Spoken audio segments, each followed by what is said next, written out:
A day in my life as stay-at-home mom. Welcome to my mini vlog. Maaga nga kami nagising dahil magpapaaraw at magja-jogging kami sa may jogging lane sa may Tumana, Marikina. Yung ang sarap ng tulog mo tapos sinama ka sa galaan. Ayan, antok pa ang bata. Anyways, na-traffic nga kami dito. 'Di ba? Ang traffic. Dito na lang siguro kami magpa-araw. Total may araw naman na dito. Traffic yarn.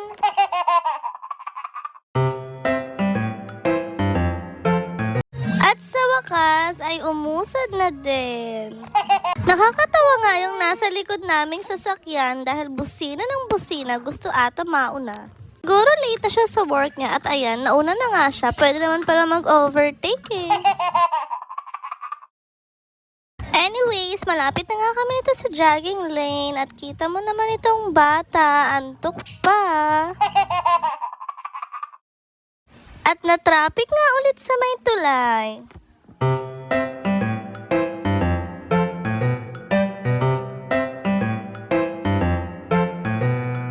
Ayan, tanaw na namin ang jogging lane. 'Di ba? Ang ganda ng sikat ng araw.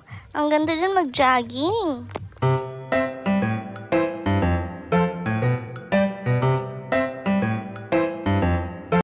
Papasok na nga kami nito sa loob. At nung makapasok na kami ay naghanap na kami ng pwesto namin.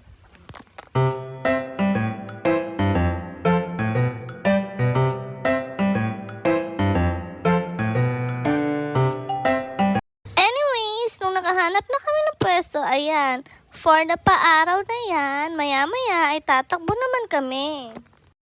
Masarap din dito mag-volleyball o kaya badminton. Sa susunod, magdadala nga kami.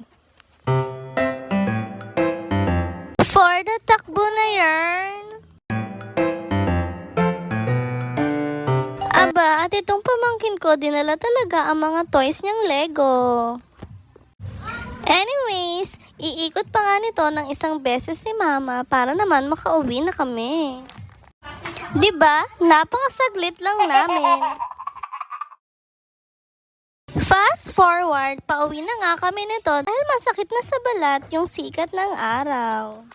Buti na nga lang at wala ng traffic pauwi. Tingnan niyo naman ang bata, wala pang energy dahil inaantok pa siya. Hindi naman halatang pinagpawisan yarn.